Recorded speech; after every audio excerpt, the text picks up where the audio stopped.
오늘은 사도행전 18장 참이죠. 오늘 이 18장은 제2차 전도여행 막바지 전도여행이 끝납니다. 그래서 오늘은 고린도 지역에서 복음을 전도하는 거고 마지막에 에베소 지역에 나오는데 이 에베소 지역에 대해서는 공부하면서 말씀을 좀 드릴게요. 지난 시간에는 이제 데살로니가 그다음에 베레아, 아덴 지역에서의 복음 전도 내용에 대해서 이제 공부를 해봤잖아요. 그 중에서 특히 그 아덴 지역에 대해서 관심을 많이 가져야 된다 그렇게 얘기를 했어요. 오늘은 이제 고린도 지역으로 넘어갑니다. 그래서 이제 23절 한번 보세요. 18장 23절 보시면은 얼마 있다가 떠나 갈라디아와 부르기아 땅을 차례로 다니며 모든 제자를 굳건히 하니라. 23절 있잖아요. 그래서 그 22절까지가 마무리가 되는 거예요. 뭐해? 2차. 그리고 23절에서 여기서 3차 전도 여행이 시작되는 거예요. 오케이? 그래가지고 이때는 주로 중심지가 어디냐면 에베소예요. 그런데 이제 그 전까지는 이제 2차 여행의 끝인데 여기에는 우리가 오늘 배우는 이제 고린도 지역이고요. 그리고 여기서 에베소 지역에 살짝 복음을 전하고 본격적으로는 3차 여행을 하면서 이제 에베소 지역에서 이제 복음을 전파. 그러니까 에베소 지역이 어떻게 보면 두 군데 걸쳐 있죠? 그래서 그걸 사람들이 되게 혼동을 많이 하는데, 그런데 에베소 지역은 2차 마무리에도 들어가고 3차에서는 본격적으로 에베소 지역이 시작이 된다. 오케이? 네. 그래서 오늘은 이제 18장의 핵심은 고린도입니다. 근데 여기 고린도 지역과 에베소 지역에서 공통적인 주제들이 많이 나오는데, 그거에 대해서 참고로 좀 알아보고, 첫 번째는 1차적으로 회당에서 그 복음을 이제 전파한다. 되게 이제 유대인들이 대상이 되겠죠. 그 다음에 이제 유대인들이 막 거부하고 거절하고 막 그런 일이 벌어져. 그래서 이제 유대인들의 거부나 이런 게 되면 이제 어디로 가냐면 이방인들에게 이제 전도를 하게 되는데, 재미나는 게 그 고린도 지역에서는 회당에서 우선 하고, 그 다음에 이제 그들이 막 거부하고 반발이 많으니까 고린도 지역에서는 어디로 옮기냐면 유수돌에는 사람의 집으로 이동해가지고 복음을 전파하는 그런 얘기가 나오고, 에베소 지역에서는 두란노 서원, 회당에서 하다가 너무 거부감이 많으니까 이제 두란노 서원이라는 데로 바꿔가지고 복음을 전파하는 이런 얘기들이 있는데 되게 유사하잖아요. 그렇죠? 그 다음에 세 번째는 이 복음을 전파하는 과정에서 저항이 많이 일어나잖아요. 우리도 봤지만. 그때마다 고린도 지역에서 이제 밤에 환상으로 이제 하나님이 나타나셔가지고 걱정하지 말아라. 거기 이제 백성들이 많으니까 너무 겁먹지 말고 힘들더라도 열심히 해라. 이런 격려를 하는 얘기가 나오고. 그 다음에 에베소 지역에서도 바울로 하여금 아주 기적을 많이 일으킬 수 있는 능력을 주셔가지고 복음을 전파하는 데 있어서의 그 저항이나 이런 걸 좀 극복할 수 있는 그런 이제 힘을 주시는 얘기들이 많이 나오고. 두 번째는 고린도 지역하고 에베소 지역에서 똑같이 고발당하고 고소당하고 뭐 재판을 거치고 이런 이제 일들이 벌어지거든요. 근데 이때마다 거기에 이제 우리로 말하면 그 지역의 장들, 관리들이 나타나서 이제 재판도 하고 그러거든요. 고린도 지역의 총독이 이제 갈리오 총독 나와가지고 이제 막 고소고발하니까 해결해야 되잖아. 그리고 이제 에베소 지역에서는 그 서기장 이런 사람들이 나와가지고 재미난 게 뭐냐면 이들이 나와가지고 어떻게 문제 해결을 하냐면 바울이 전하는 복음이 적합한 거다. 뭐 이들을 방면하고 이런 이제 결정을 하는 이런 내용이 나오는데, 이것이 18장과 19장에서 고린도 지역과 에베소 지역에서의 기록 중에 나는 가장 우리가 여기서 신경 써야 되는 건 뭐다? 고소고발을 당하고 재판 과정에서 그들을 문제를 해결하려고 그랬던 총독이나 거기 시의 서기장 같은 사람들이 어떻게 그 문제를 해결해 주느냐 하는 게 가장 핵심이란 말이에요. 이걸 꼭 머리에 넣어놔야 돼요. 이게 굉장히 중요합니다. 그래서 나는 18장, 19장에서는 그전에는 뭐 복음을 어떻게 전파했고 복음 내용이 어떻고 그런 거에 이제 우리가 관심을 많이 가졌는데, 고린도 지역하고 에베소 지역에서는 이제 바울이 전하는 복음의 내용은 뭐 거의 다른 지역에서 했던 거와 비슷할 거란 말이에요. 근데 여기에서의 재판이나 고소고발을 당했을 때 그 관리들이 이 문제를 어떻게 해결해 주는지, 결론은 복음 괜찮은 건데 그거 왜들 난리들이야 그러면서 사도 바울이 전하는 복음이 적합하다 하는 거에 대한 판단을 내려준 그 내용이 오히려 이게 핵심이다. 이제 그거거든요. 그래서 이제 이런 걸 중심으로 해서 공부를 해보도록 하겠습니다. 18장 1절에서 11절까지 고린도 지역에서의 이제 사역이죠. 쭉 한번 읽어볼까요? 너무 길지만. 그 후에는 이제 아덴 지역에서 이제 일어난 일들이죠. 그 이후에 바울이 아덴을 떠나 고린도에 이르러 이제 그 도시들을 보면 지난 시간에 아덴 지역이고요. 오늘 공부하는 고린도 지역이고 이제 에베소 지역으로 다음 장에서는 이제 중심이 된다고 그러는데 이게 도시들이 상당히 그 특징들이 좀 있어요. 그래서 아마 누가가 여러 그 지역에서 사도 바울의 한 복음 중에 이렇게 골라가지고 사도행전을 썼을 거 아니에요?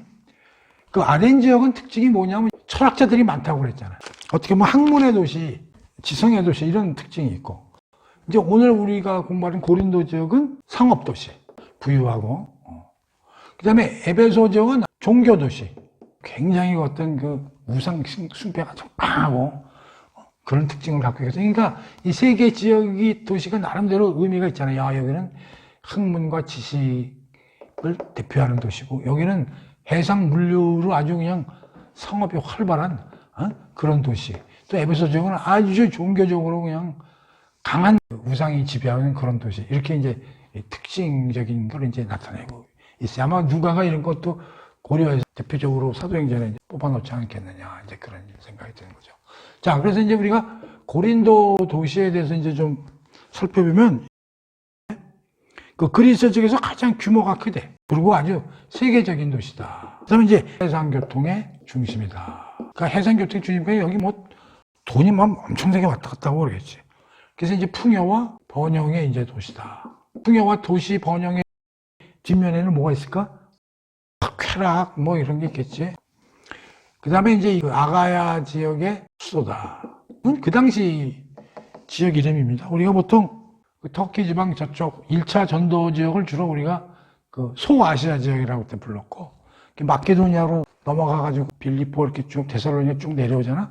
그 이제 고린도 그 주방에 있는 지역들을 주로 아가야 지역이라고 그러는데 그 지역의 이제 대표적인 수도로서의 역할을 했다는 거고. 인구는 75만 명이나 됐대요. 어마어마한 거 아닙니까? 이게 벌써 지금부터 2000년 전인데요. 그때 75만 명의 문이가 뭐 대단히 큰 지역이죠. 그리고 이제 이 고린도 지역이 주로 운동 경기를 개최하는 아주 유명한 그 도시가 이제 고린도 도시랍니다.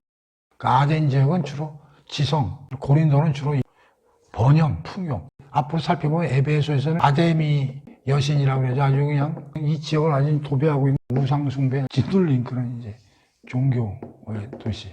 그렇게 아주 특징이 딱 드러난다. 이제 오늘은 고린도 도시로 이제 내려와서 이제 복음을 전파하는 게 되겠죠. 재미나는 게 이제 이 도시에 와가지고 바울이 실로하고 디모데는 아덴에서 기다렸잖아요. 근데 아직도 안 온 거예요. 그러니까 이들은 지금 데살로니가 지역에 있으니까 이 지역이 지금 홀로 남아있게 됐어요, 바울이. 그래서 여기서 보면은 2절 보세요. 아굴라라고 하는 본도에서는 유대인 한 사람을 만나니 글라우디오가 모든 유대인을 명하여 로마에서 떠나라 한 거로 그가 그 안에 브리스길라와 함께 이달리아로부터 새로 온지라 바울이 그들에게 감해. 그래서 바울이 누구를 만나게 되냐면 그 아굴라 부부를 만나게 되는데 남편이 아굴라고 그 부인이 브리스길라예요. 성경에도 이 이름이 많이 나와. 아굴라하고 브리스길라.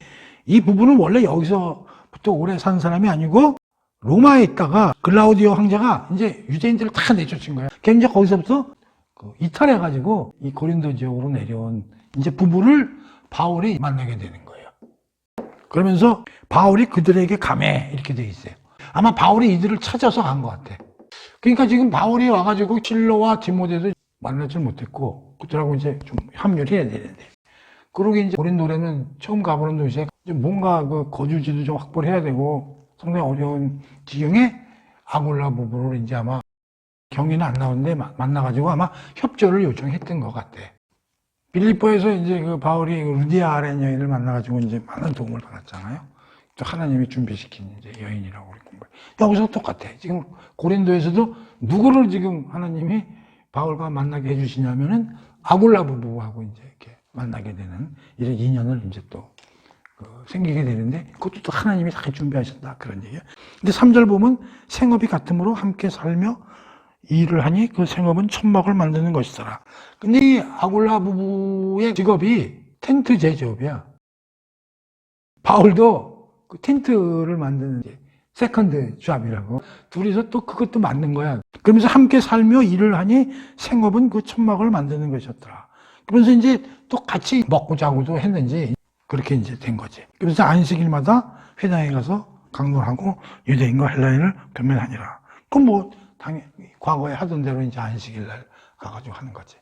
근데 이제 매일 못하고 아마 안식일마다 한 게 왜냐면 일을 해서 먹고 살아야 되니까. 그 다음에 이제 5절 보면 신라와 디모데가 마케도니아로부터 드디어 이제 5절에서 드디어 신라하고 디모데하고 이제 만나게 된 거야. 그러니까 이제 한결 마음이 편해지고 또 시간도 이제 많이 나게 되고 복음 전도하는데 이제 좀 시간을 많이 할애할 수도 있고 이제 그렇게 된 거지. 바울이 하나님 말씀에 붙잡혀 유대인들에게 예수는 그리스도라 밝히 증언하니 하나님 말씀에 붙잡혀. 그러니까 이제 복음 전할 시간이 많아졌다는 거지. 이제 동역자들이 많이 왔으니까. 그 전에는 이제 텐트 만들고 생활비 벌고 하더라고 안식일날 가서 이제 그 복음을 전하긴 했지만 모든 시간을 그쪽에 할애를 못 했었는데 이제 하나님의 말씀에 붙잡혀서 이제 복음을 전파할 수 있는 여건이 만들어졌다. 그런 얘기지. 그 다음에 그들이 대적하여 비방을 잡아. 그러니까 회당에서 또 하는데 또 비방한다는 거야. 유대인들이 거부하고. 그러니까 바울이 옷을 털면서 이르되 너희 피가 너희 머리로 돌아갈 것이요. 나는 깨끗하니라. 이후에는 이방인에게로 가리라 하고. 이게 무슨 말이에요? 6절. 여기서 옷을 털고 오라는 말이 나오고요. 또 그 다음에 너희 피가 너희 머리로 들어갈 것이요 나는 깨끗하니라. 복음서 공부하면서 이제 신발을 터는 얘기는 많이 나왔었잖아. 근데 여기 이제 옷을 터는다는 얘기가 나오고 그 다음에 나는 깨끗한데 너희들은 너희 피가 너희 머리로 돌아갈 것이다. 이건 무슨 얘기냐면 이런 거야. 분명 나는 복음을 전했어. 니들이 안 믿어가지고 만약에 이거 나중에 심판받으면 내 책임 아니야. 너희들 책임이야. 그런 뜻이. 그 옷을 털대는 얘기는 뭐냐면 너희들 내가 얘기하는 게 잘 안 듣고 거부하고 그러는데 그럼 니들 이제 하나님의 그 백성 하나님의 자리에 이제 못 들어가고 떨어져 나갈 거야. 그런 뜻이죠. 이게. 요거 이제 느헤미야 찾아보진 않겠어요. 느헤미야 서를 보면 이게 옷을 턴다는 얘기가 이제 좀 나오고. 요건 이제 에스겔서에 보면 하나님이 이제 에스겔한테 그래. 너는 파수꾼이 돼서 복음을 열심히 전해라. 그래서 무슨 얘기를 하시냐면 네가 복음 안 전해가지고 어떤 사람이 하나님도 모르고 그러면 네 책임이다. 그러나 네가 하나님 말씀을 전했는데 불구하고 그들이 거부하고 믿지 않으면 그건 네 책임은 아니야. 그런 이제 얘기가 이제 구약에 나와요. 그걸 이제 빗대가지고 누가도 쓰고 바울도 얘기를 한 거지. 옷을 털었다. 니들 안 믿으면 떨어져 나가. 나 분명히 복음 전했어. 나중에 네 심판받을 때 핑계대지 마. 나 분명히 전했다. 그건 네 책임이다. 이제 그런 뜻으로 6절을 이제 얘기하고. 그 다음에 이후에는 이방인에게도 가리라. 니들이 회당에서 복음을 전하는 걸 이렇게 거부하고 그러면 얘네 이방인에게 갈 수밖에 없지 않냐. 이제 그런 얘기를 한 거죠. 7절 보세요. 거기서 옮겨 하나님을 경외하는 디도 유스도로 하는 사람의 집에 들어. 자, 그래서 회당에서 어디로 옮깁니까? 유스도의 집으로 복음 전도하는 플레이스가 옮겨지는 이러한 일이 이제 벌어지는 게, 오케이? 유스도의 집은 이방인이겠죠. 유스도로 가는 사람은 그 회당 바로 옆에 이제 있는 사람이었던 건가 봐. 그리고 또 회당장 그리스보가 온 지방과 더불어 주를 믿으며 수많은 고린도 사람도 믿고 들어 세리를 받더라. 그러니까 봐봐. 이 회당장까지도 지금 세리받고 그리스도인이 됐으니까 그 회당에 남아있는 나머지 사람들은 바울을 더 패기 싫어하는 거지. 에? 자기네 지금 회당에서 자기들끼리 잘 모여가지고 래퍼 형성도 잘 되고 이렇게 친하게 지내는데 자꾸만 거기서 그리스도인이 자꾸만 몇 명 생겨나다 보니까 자기네들 형제끼리 자꾸만 빠져나가는 게 보이니까 나머지들이 굉장히 막 열을 받고 이러는 거야. 9절 밤에 주께서 환상 가운데 바울에게 말씀하시되 두려워하지 말며 침묵하지 말고 말하라. 자, 9절에 이제 드디어 하도 핍박이 심하니까 이제 하나님이 나타나셔가지고 이제 바울을 격려했다는 거죠. 두려워하지 말라. 10절 뭐라고 그러냐면 내가 너와 함께 있음에 어떤 사람도 너를 대적하여 해롭게 할 자가 없을 것이니 이는 이 성중에 내 백성이 많음이라. 그러니까 걱정하지 마. 내 백성이 많아. 네가 복음을 전하면 돌아올 사람들이 많이 있으니까. 그리고 내가 너와 함께 있는데 너무 두려워하지 말고 지금까지 해온 대로 고 전진해 이렇게 이제 격려를 했다 이런 얘기. 1년 6개월이나 이제 고린도에 머물면서 전도를 하게 됐다는 거죠. 자, 11절까지 여기까지가 이제 고린도 지역에서 이제 사역한 내용들이 들어가 있는 거예요. 뭐 이렇게 어려운 내용은 없습니다. 네. 자, 그 다음에 12절에서 17절인데요. 이게 가장 중요합니다. 난 이거 별표 5개로 개인적으로 제가 그렇게 보는데, 이건 재판받는 바울. 어떤 이야기가 있는지 자세히 한번 12절에서 17절까지 읽어볼게요. 갈리오가 이제 총독으로 있었다는 거죠. 근데 유대인들이 그냥 엄청나게 들고 일어났다는 거예요. 바울을 이제 끌고서 법정으로 끌고 갔다는 거죠. 그래가지고 이제 뭐라고 법정으로 들어가서 얘기를 했냐면, 이 사람이 율법을 어기면서 하나님을 경외하려고 사람들을 권한다 하거늘. 자, 13절이요. 13절이 이게 끌고 온 목적이요. 그러니까 고소 이유가 뭐냐면 율법을 어겼다는 거예요. 율법을 어기면서 하나님을 경외하라고 사람들을 부추겼다는 거예요. 바울이 입을 열고자 할 때 갈리오가 총독이죠. 유대인들에게 이르되, 바울이 뭐 변명하라고 그러니까 말을 안 하게 딱 끊었어. 그러면서 유대인들에게 뭐라고 그랬냐면, 이것이 무슨 부정한 일이나 불량한 행동이었으면 내가 너희 말을 들어주지 옳거냐. 자, 니들이 고소했지? 그런데 니들이 고소한 내용이 부정한 일 또는 불량한 행동이었으면 내가 뭘 잘못했는지 취조하겠다. 그런 얘기지. 그 다음에 15절. 그런데 만일 문제가 언어와 명칭과 너희 법에 관한 거라면 너희 스스로가 처리해라. 나는 이러한 일에 재판장 되기를 원하지 아니하노라 하고, 그들을 법정에서 쫓아내니, 자, 얘들 나가. 모든 사람이 회당장 소스데네를 잡아 법정 앞에서 때리되 갈리오가 이 일을 상관하지 아니하니라. 여기까지예요. 아주 간단한 내용입니다. 이거 이 얘기야. 그러니까 유대인들은 뭐냐? 율법을 어겼습니다. 근데 이 율법이 무슨 율법? 이게 로마법인지 유대 율법인지 명확치는 않아요. 근데 하여튼 이걸 어겼다 이런 얘기요. 이건 유대인들의 입장이죠. 그런데 총독이 희한하게 뭐라고 그러냐면, 부정한 일이나 불량한 행동 같으면 내가 얘네들을 채찍을 때리든 뭐 감옥에 갔든 내 그런 조치를 하겠다. 그러나 니들이 지금 문제 삼는 게 언어나 명칭이나 너희 법에 관련된 거라면 난 상관하지 않겠다. 그런 얘기야. 그러면서 다 쫓아냈다는 얘기는 이번에 관련된 일이기 때문에 쫓아냈다, 그런 뜻이 되는 거 아니에요. 그렇죠? 근데 우리가 이제 이 총독에 대해서 내가 관심이 많아가지고 찾아보니까, 갈리오라고 그랬잖아요. 이 사람이 그 스토아 철학을 이제 믿는 사람이고, 특히 네로 황제 있잖아요. 네로 황제가 어렸을 때 가정교사가 누구냐면 유명하죠. 세네카라고. 네로 황제의 스승이 세네카인데, 이 세네카의 동생이래. 스토아 철학자이면서도 세네카의 동생이 이 갈리오 총독이라는 사람이야. 근데 이 사람이 이렇게 판단을 내린 거지.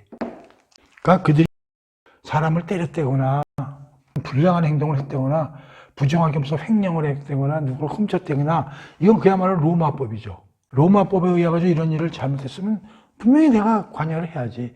그런데 니들과 관련해 가지고 너희 언어나 명칭이나 너희 법은 유대에서 내려온 율법을 얘기하겠지.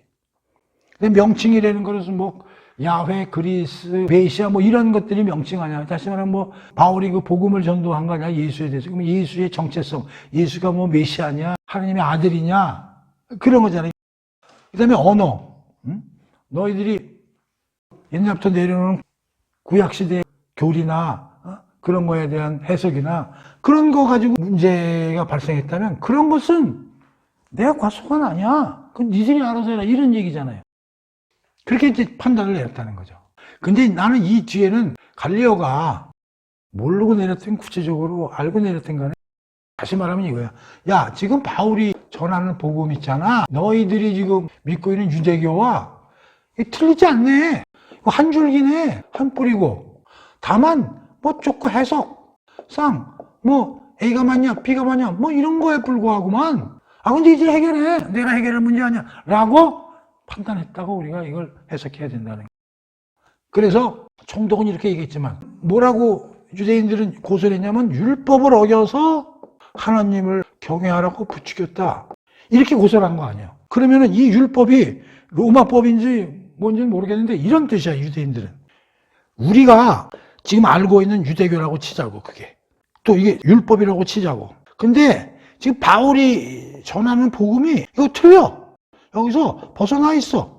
그러면서 이걸 토대로 하나님을 믿으라고 그러네? 이거는 가짜다. 이건 유대교가 아니다. 그래서 이 로마법에 저촉이 된다. 왜? 로마법에서는 로마가 인정해준 종교들. 로마는 그동안에 많은 나라를 다스리고 있었기 때문에 수많은 그 지역의 종교들이 있거든요. 그걸 많이 인정을 해줬어요. 그럼 믿어도 된다, 믿어도 된다. 그러니까 이때도 그 타치를 안 했다고 로마인들이 그 당시에 유대교에 대해서. 그런데 그거와 틀린 걸 가지고 와서 우리가 믿는 하나님을 믿으라고 그러니까 이거는 잘못된 종교고 로마 입장에서 로마법에 벗어난 거기 때문에 이거는 반칙이다. 이거는 잡아서 조져야 된다라고 얘기를 했다는 거죠. 그러니까 이때 고소한 유대인 입장에서는 그 당시 유대교라고 자기네들은 불렀겠지. 이게 정통 유대교라고. 근데 바울복음이 이거 틀리다고 지금 얘기하는 거 아니야? 근데 바울복음 우리가 알다시피 그건 기독교의 기초가 되는 복음인 건데 그렇다면은 유대교와 기독교는 막말로 다르다. 그들은 그렇게 고소를 했는데 갈릴리오 총독은 가만히 들어보니까 틀리지 않다. 그건 그냥 명칭이나 너희 법과 언어의 그냥 단순한 해석상 차이지 크게 한 줄기를 벗어났더니 뿌리가 다르지 본질이 다른 게 아니네. 햇살이 들어오지 말고 꺼져. 내쫓았다는 얘기야. 엄청나게 중요한 얘기라 이런 얘기죠.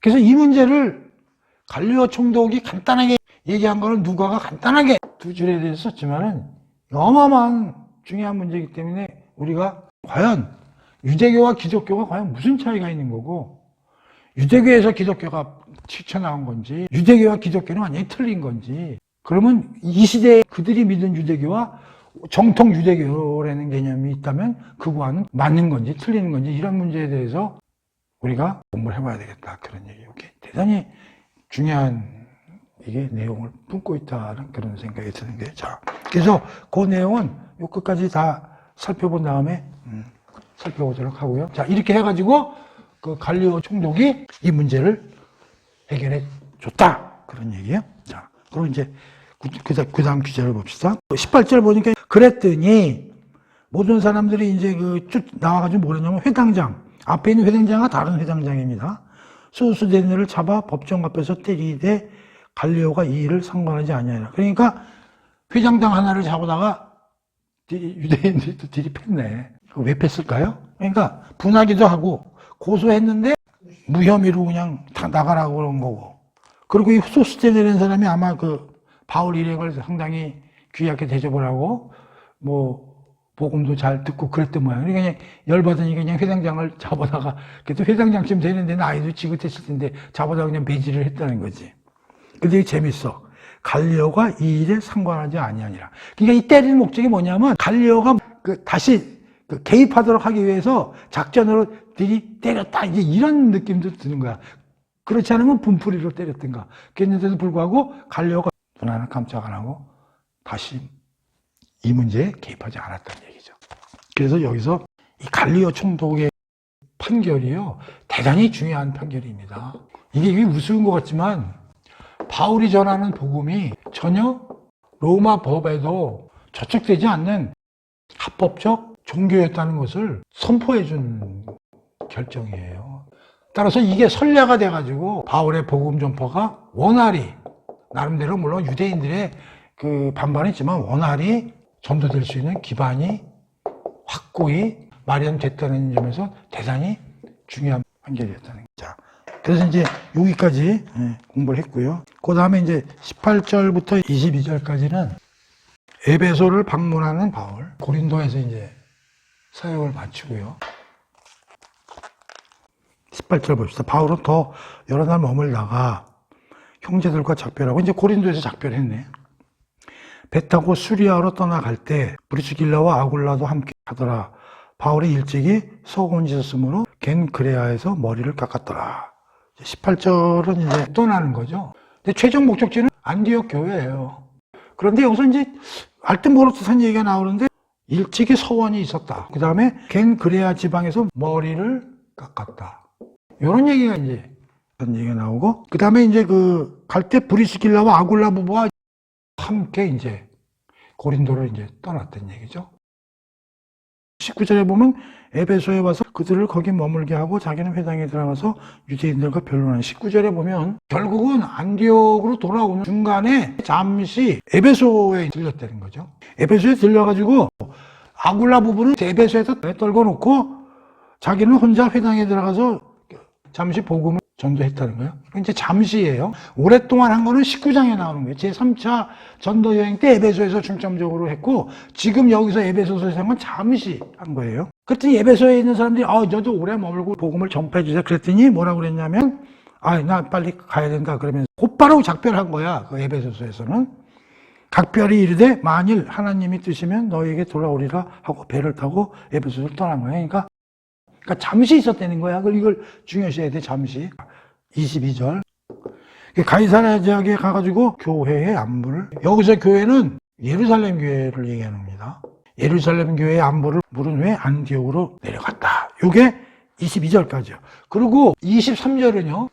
그러고 있다가 안디옥에 있다가 얼마 있다가 제 3차 전도 여행이 시작된 거예요. 자, 여기까지. 여기서 사람들이 너무 짧은 구절이기 잘 이해를 못 하는데 여기 에베소서를 방문했다는 얘기가 나오기 때문에 19장에서도 에베소서가 나오니까 사람들이 혼동을 일으킨단 말이에요.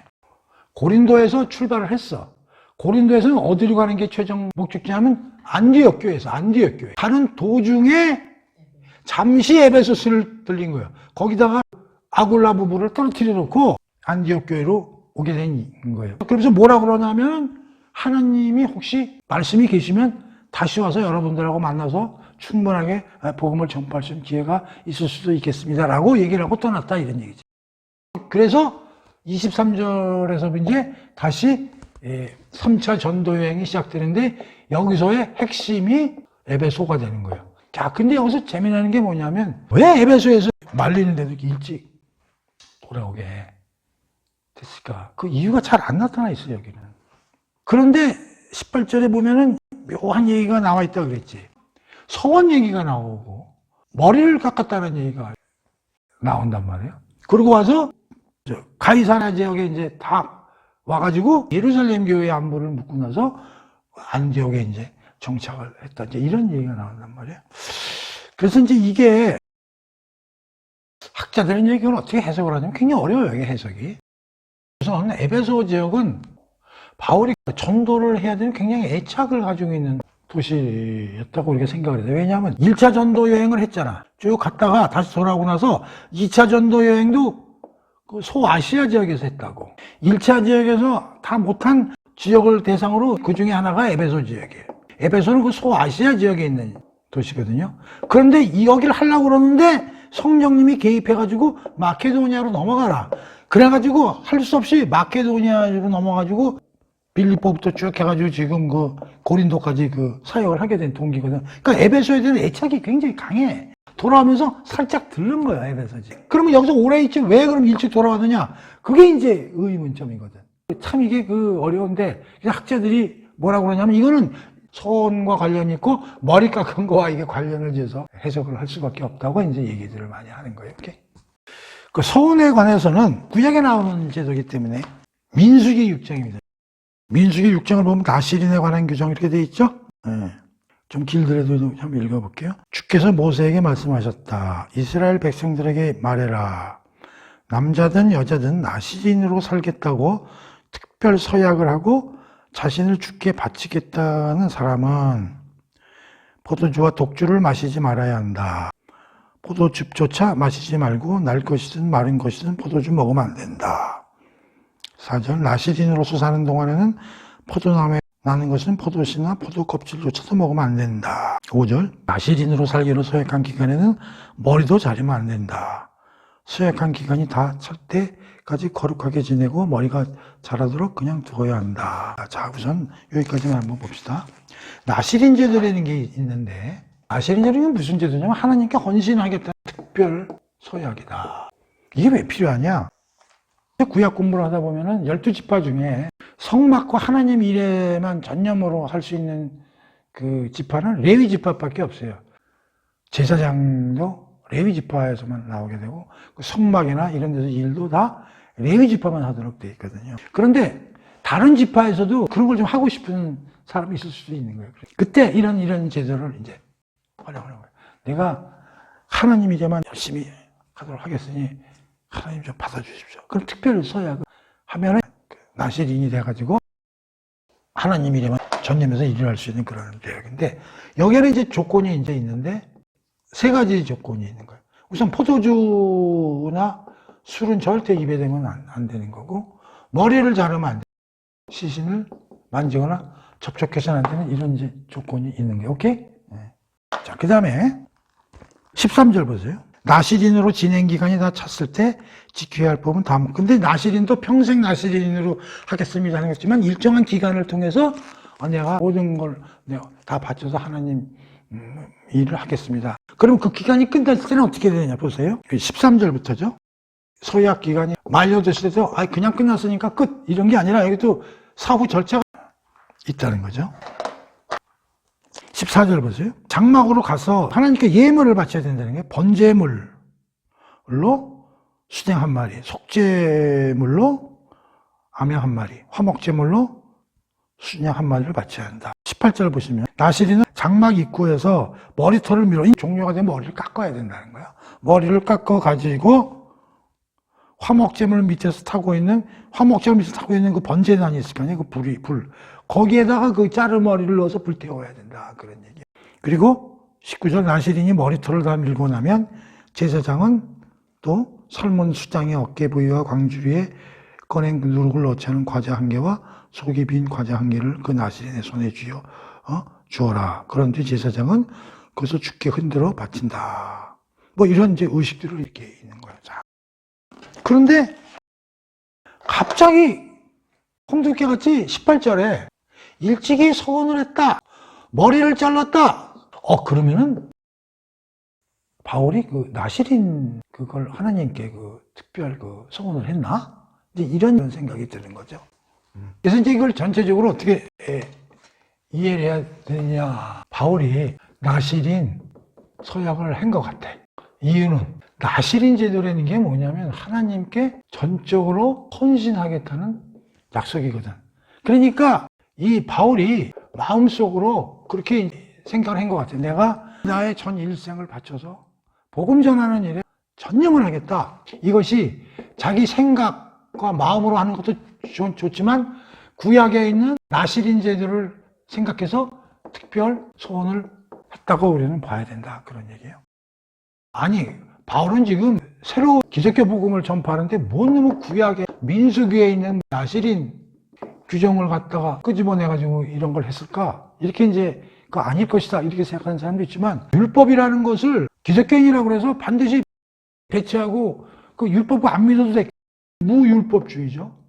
특히 믿음으로 말미암아 우리가 하나님의 백성이 된다고 그런다고 해서 율법은 아예 도움도 안 돼요. 그건 아니죠. 율법 중에서도 우리가 받아서 지킬 건 지키는 거지, 율법을 지킴으로써 말미암아 우리가 하나님 백성이 되는 게 아니라는 뜻이지, 율법 자체의 내용이나 그 본질까지도 무시하고 버려야 된다는 얘기는 아니란 말이에요. 그러니까 바울이 구약에 이런 좋은 규정이 있으니 내가 하나님께 복음을 위해서 내 전생애를 일을 하겠습니다라는 서약을 한 거는 오케이, 땡큐지. 그건 나쁜 게 아니지.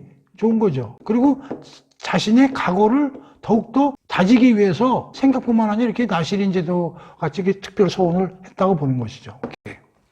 그러고 있다가 드디어 머리를 깎게 됐다. 머리를 깎았다는 얘기는 나시린 규정에 의하면 이제 서약 기간이 끝났다는 거거든요. 종료됐으면 머리를 이제 깎아도 된다는 거지. 바울 생각은 이제는 어느 정도 자기가 1, 2차 전도 여행을 하면서 나름대로 열심히 했고, 물론 3차, 4차, 5차, 6차 언제까지 될지 모르지만 그래도 자기 자신이 자기 마음속으로 그래도 이 정도면 참 열심히 했다. 자, 이제 머리를 깎아도 됐다. 라고 이제 결론을 내릴 수도 있는 거지. 그래서 머리를 깎았다는 얘기야. 머리를 깎았으면 나시린 규정에 의하면 물론 이게 100% 이거를 자기가 율법을 지켜야 되는 건 아니에요. 그러나 이왕 있는 규정, 자기가 구약에 있는 율법도 하나님이 주신 거기 때문에 자기는 그것도 무시하지 않는다는 걸 보여주기 위해서 이 나시린에 대한 사후 규정을 하는 게 좋겠다. 그런데 이 나시린 규정에 보면 어떻게 되어 있냐면, 성막에 가서 제사를 지내고 머리를 깎은 거를 번제 불에다가 태워야 되는 이런 규정이 살아있는 거란 말이에요. 그런데 머리를 어디서 깎았냐면 이 성전 성막에 가서 깎은 게 아니라 미리 깎았어. 여기 캥거리 지역에서. 그래서 바울은 이렇게 생각했다는 거예요. 이제 마지막으로 하나님께 예물을 드리고 제사를 지내고 머리를 깎아서 불사르고 하는 그런 절차가 남아있는 거예요. 나시린 규정에 의하면. 머리까지는 깎았는데 그렇기 때문에 예루살렘으로 가야 되겠다라는 차원에서 에베소서 지역에서 예루살렘 지역으로 빨리 오는 것을 결정했을 것이다. 근데 왜 성전이 아니고 예루살렘 교회에 대해서 안부를 물었느냐? 바울의 생각은 이제 예수님이 와가지고 성전 혁파 그런 행동을 하셨기 때문에 이제 성전은 기능을 완전히 잃었고 이제 성전을 대처하는 새로운 성전 그것이 교회고 그거의 본부가 예루살렘에 있으니 예루살렘 교회의 안부를 물었던 얘기는 예루살렘 교회로 가서 나름대로 마지막 구약에 있는 아시린 규정의 사후 규정에 의해서 예루살렘 교회에 가가지고 예배를 보고 그러고 나서 안디옥으로 돌아갔다라고 해석을 해야 된다고 신학자들이 그렇게 얘기를 하는 거예요. 그래서 나도 구체적으로 누가가 왜 서원을 어디서 했는지 언제 무슨 목적으로 그 다음에 머리를 왜 예루살렘에 와서 깎지 않고 중간에서 깎았는지 이런 거에 대해서는 지금 설명이 안 돼 있어요. 그렇기 때문에 우리가 유추해서 해석할 수밖에 없기 때문에 신학자들이 그 유추해서 이렇게 이제 해석을 했다는 것이고 꼭 100% 모든 사람 다 이렇게 얘기한 건 아닙니다. 하지만 이것이 그래도 나름대로 가장 해석하는 데 무리가 없다고 생각됐기 때문에 나도 여러분들한테 이거 말씀드리는 겁니다. 오케이? 그래서 그거 좀 딱 읽으면은 전혀 이해가 잘 안 된단 말이에요. 왜 에베소서 지역에서 빨리 그렇게 오려고 노력을 했는지. 그래서 이렇게 좀 이해를 하면은 크게 무리가 없지 않는가. 자, 그리고 이제 마지막에 24절부터죠? 28절까지죠? 그 내용은 간단해요. 아볼로 지도자 알로서의 탄생, 뭐 이제 이렇게 제목을 지어봤는데, 그 에베소 지역에 지금 누가 남아있어요? 아굴라 부부가 남아있죠? 그런데 24절 보면 알렉산드리아는 저 이집트 북부입니다. 알렉산드리아 지역은 아주 유명한 지역이죠. 그 기독교의 그 발상지로. 알렉산드에서 난 아볼로라고 하는 유대인이 에베소서에 이르니 아볼로라는 친구가 그 에베소서에 와 있었던 거예요. 근데 이 사람의 특징이 뭐냐면 언변도 좋고 성경도 많이 알아. 근데 그가 일찍이 주의 도를 배워. 주의 도는 여기 예수님에 관한 내용을 배워 열심히 예수에 관한 것을 자세히 말하며 가르치나 요한의 세례만 알따름이라. 그가 회당에서 담대히 말하기 시작하거늘 브리스길라와 아굴라가 듣고 데려다가 하나님의 도를 더 정확히 풀어 이르더라. 자, 그런데 아주 언변도 좋고 말도 잘하고 성경도 많이 아는 것 같은데 아굴라 부부가 딱 들어보니까 아직 좀 이상하다. 뭔가 부족하다. 느낀 거예요. 이 아굴라 부부가. 그래서 이 친구가 세례 요한에 관한 거는 잘 알아. 세례 요한은 뭐야? 구약의 마지막 선지자냐. 그러니까 세례 요한 이후에 뭐 성령 강림 사건이라든가 예수의 십자가의 부활이라든가 이런 거는 아직도 그 모자라게 알고 있는 거야. 그러니까 아굴라 부부가 가만히 보고 있다가 데려다가 회당에서 공부를 시키면은 걔 자존심 상할까봐 집으로 불러가지고 예수에 관한 아볼로가 모르는 것들을 많이 가르친 거지. 그래가지고 이 친구가 그 지침을 잘 받아들인 거야. 그래가지고 이제 아볼로가 아가야로 건너가고자 하므로 형제들이 그를 격려하며 제자들에게 편지를 써 영접하라 하였더니 그가 감에 은혜로 말미암아 믿는 자들이 많은 유익을 주니 이는 성경으로서 예수는 그리스도라 증언하여 공중 앞에서 힘있게 유대인의 말을 이김이더라. 그래가지고 이 아볼로가 어떻게 되냐면 고린도 교회로 갑니다. 그래서 고린도 교회로 가서 이 친구가 지도자로서의 역할을 하게 되는 거예요. 누가? 아볼로가. 고린도 교회는 벌써 이미 바울이 전했잖아. 그리고 바로 이제 후퇴해서 들어왔는데 그 바울이 빈 고린도 지역을 누가 채운 거예요? 아볼로가 가서 채우게 된 거예요. 근데 아볼로를 가리킨 사람이 누구예요? 아굴라 부부요. 자, 그러면 사람들이 아굴라 부부는 성경을 그렇게 잘 알아요? 18장 2절 한번 보세요. 빌립보에서는 바울이 루디아라는 여인을 만나가지고 루디아 여인에게 복음을 전했잖아. 그래서 하나님이 그의 마음을 열어가지고 복음을 수용하게 만들었는데 여기서는 그런 말은 없어.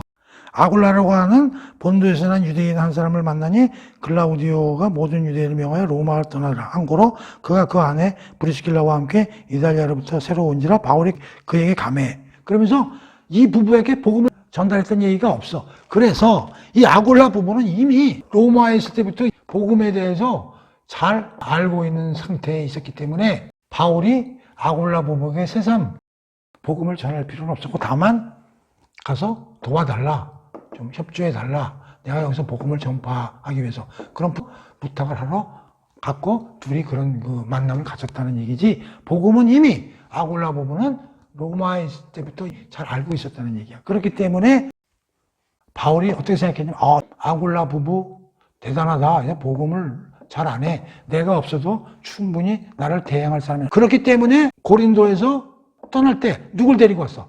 아굴라 부부를 데리고 와가지고 에베소서에 그들을 떨어뜨려 놓고 자기는 안디옥으로 왔다. 왜 에베소서에 떨어뜨렸냐면, 에베소서에서 내가 없더라도 좀 복음을 전파할 수 있는 능력이 있는 사람이기 때문에. 그런데 마침 여기서 또 누굴 만나? 아볼로가 또 에베소에서 온 거가 만나게 돼가지고, 아굴라 부부가 가만히 보니까 청년이 상당히 말도 잘하고 성경에도 해박하고 그런데 뭔가 좀 모자라는 거야, 예수에 대해서.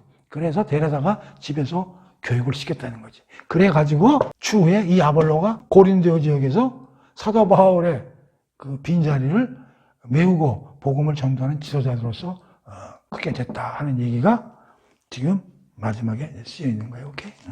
그래서 18장이 이제 마무리가 되는 겁니다. 오케이?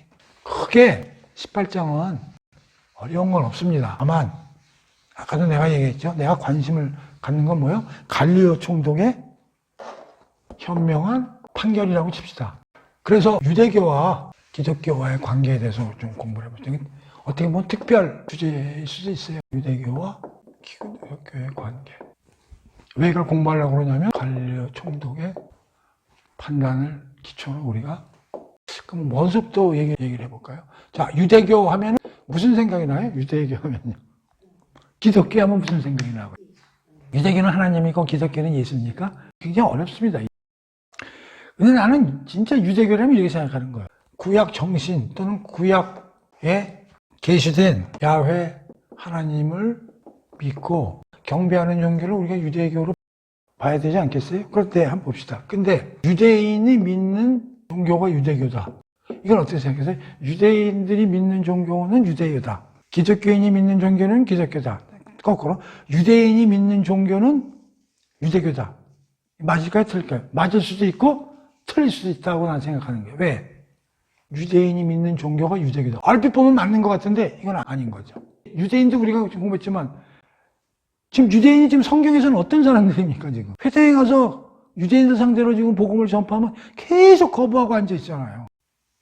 그럼 유대교는 완전히 기독교 완전히 반대편에 서 있는 게 그럼 유대교인가요? 그래서 이게 참 이게 굉장히 어려운 개념입니다. 유대교와 기독교의 관계에 대해서. 근데 유대교를 도대체 어떻게 봐야 되느냐 이런 얘기지. 유대교는 언제 시작됐는가? 아브라함 때 유대교가 있었나? 사무엘 때 유대교라는 이름이 있었나? 다윗 때는 유대교라는 이름이 있을 수 있었나?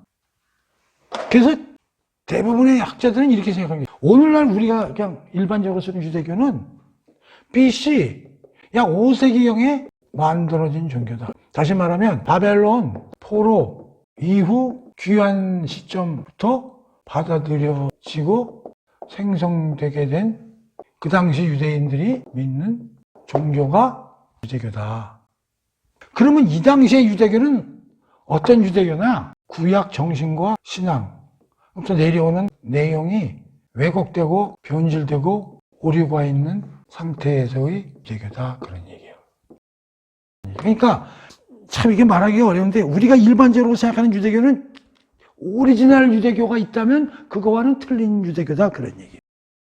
그럼 왜 이거는 이렇게 오류가 발생했는가? 첫 번째는 이 당시의 유대인들은 야훼 하나님을 자기들만 믿는 하나님으로 생각했다는 거예요. 그러니까 다른 민족과 다른 백성의 하나님은 아니라는 얘기예요. 그러니까 구약의 정신을 민족주의적이고 선민주의적이고 폐쇄적으로 받아들인 것이 우리가 지금 얘기하는 유대교라 이런 얘기지. 그러니까 유대교를 두 개로 나뉠 수가 있는지 아닌지는 모르겠지만 BC 5세기 이후의 유대교와 그 이전에도 유대교라는 이름이 있는지 없는지는 모르지만 설령 있었다면 그거와 이거는 엄청난 차이가 있다는 거죠. 오류가 있다는 거죠. 이전에 있는 걸 유대교라고 얘기할 수도 있지만, 그럼 이걸 우리는 그럼 정통 유대교라고 칩시다. 그럼 BC 5세기 이후의 유대교와 그 이전에 있던 정통 유대교와는 완전히 다른 종교라는 거죠. 그러니까 지금 BC 5세기 이후에 바벨론 포로 이후에 유대인들이 가지고 있었던 유대교는 어떤 오류가 있는지를 내가 여기다가 여러 군데 책에서 뽑아보고 왔는데 한번 봅시다. BC 5세기 이후 바벨론 포로 이후의 유대교 특징이 되고 오류가 많이 발생한 유대교라는 거죠. 이들은 성경관이 어땠냐면 모세 오경에 거의 치우치고 있다는 거죠. 그러니까 모세 오경만이 하나님의 영감에 의해서 기록된 거고 다른 파트는 영감과 관련이 적다. 특히 사두개인들은 모세 오경에 집착을 하고 있는. 그 다음에 모세 오경 이외에는 장로들의 그 내려오는 이야기들, 말로 내려온 이야기들, 그 다음에 유대의 그 묵시 문학 작품이라든가, 그 다음에 외경 이런 것들도 받아들일 수 있다. 성경 이외의 장르들도 그들은 상당히 중요하게 여긴다는 거죠. 그리고 성경은 모세오경에 치우치고 나머지 부분들은 좀 무시하는 그런 경향이 있다는 거죠. 그리고 신약은 유대교 전통에서 이 유대교 전통은 자기들이 생각하는 유대교예요. 벗어난 내용이 기록되어 있다고 생각하는 게 5세기 이후부터 유대인들이 가지고 있는 성경관이 되게 이런 성경관을 가지고 있었다. 이런 것들이 잘못됐다는 거죠. 그 다음에 신관, 하나님에 대한 생각, 유일신, 야훼, 여호와만이 신이라고 생각이 있고 삼위일체 하나님에 대해서는 그러니까 예수나 성령 하나님에 대해서는 잘 모르고 있다는 거죠. 그러니까 예수도 죽인 거 아닙니까? 그리고 이 하나님은 이스라엘 민족만의 하나님으로 생각하고 있었다는 거죠. 인간들은 타락이나 이런 거에서는 별로 그렇게 관심을 두지 않고 오로지 율법을 잘 지킴으로써 의인이 될 수 있고 구원을 받을 수 있다는 이러한 생각들을 많이 가지고 있다는 거죠. 그래서 율법주의에 빠지는 거죠. 그러니까 예수의 성육신 이러한 문제에 대해서 잘 모르고 별로 신경을 안 쓴다는 얘기. 그 다음에 메시아관. 그들도 메시아를 엄청나게 기다리고 있는데 이 메시아는 어떤 메시아냐면 정치적 메시아죠. 이스라엘의 왕으로서의 메시아. 모든 인류의 왕으로서의 메시아가 아니라 이스라엘의 왕으로서 자기들을 정치적인 압박에서 구해주고 잘 먹고 잘 살게 해주고 정의를 실천해주는 그런 정치적인 메시아죠. 그리고 이 메시아는 고난과 죽음이 없는 영광스러운 메시아 그리스도죠. 그러니까 이들이 이 메시아는 죽는다는 걸 상상을 해보는 게 아니죠. 그 자기네를 구해주는 그 영웅인데 그 사람이 와가지고 고난을 받고 죽으면 찔찔이 메시아지 말이 안 되는 거지. 그렇죠? 구원관. 그럼 구원은 어떻게 받느냐? 예수 그리스도의 죽음과 부활을 통해서 구원받는다. 그게 아니고 율법을 잘 지킴으로써. 다시 말해서 이 신칭이 예수 그리스도를 믿음으로써 의롭게 된다는 게 아니고 이행득이. 행. 내가 율법을 열심히 행동으로 해서 지킴으로써 의롭게 된다. 그러니까 이신칭에는 예수 그리스도를 믿음으로 하면 의롭게 된다가 아니고 내가 율법을 열심히 지킴으로써 내가 의롭게 된다. 이행득이 이교리로 구원을 얻는다고 생각하게 된다는 거죠. 그래서 자기네들이 범죄하고 죄를 저질렀을 때 우리 기독교는 예수 그리스도 안에서 우리가 죄사함을 하는 그게 아니라 이럴 때는 대속죄일 날 성전에서 제사 지내고 회개하고 그렇게 함으로써 죄가 면탈되고 그 이후에 다시 또 율법을 잘 지킴으로써 구원을 얻는다고 이렇게 생각한 거죠. 그리고 내세관, 죽음 이후에 이들은 불투명해요. 사후 세계에 대해서 관심이 없어요. 사두개인들은 우리가 복음서에 했지만 없다. 또 바리새인들도 별로 그 사후 세계에 대해서 관심이 없어요. 그냥 막연히 죄 지으면 지옥 가고 선하게 하면 천당 가겠지. 그래가지고 부활 문제에 대해서 회의적이야. 그리고 그들은 사후 세계가 중요한 게 아니라 현재 이 세상에서 복 받는 거 이게 최고다. 여기에 온 집중하는 이런 거다. 그러니까 잘 보세요. 이게 굉장히 중요합니다. 성경관, 신관, 인간관, 구원관, 메시아관. 이게 유대교. 오늘날 이스라엘 사람들이 믿는 유대교가 이런 거예요. 이것이 우리가 생각하는 유대교라고. 정통적으로 구약의 하나님부터 계시된 걸 쫙 수용해가지고 내려온 그런 유대교가 아니야. 유대교에 대해서 함부로 얘기해. 유대교가 얼마나 복잡한 내용입니까? 지금 성경에서 말하는 유대인이라는 것은 이런 걸 믿는 사람들을 유대인이라고 그러는 거고, 이런 걸 유대교라고 생각한 거다. 그런 얘기죠. 자, 그렇다면 기독교는 뭐냐? 그럼 이런 유대교에서 파생돼서 나온 게 기독교는 게 말이 됩니까? 그럼 말이 안 되는 거지.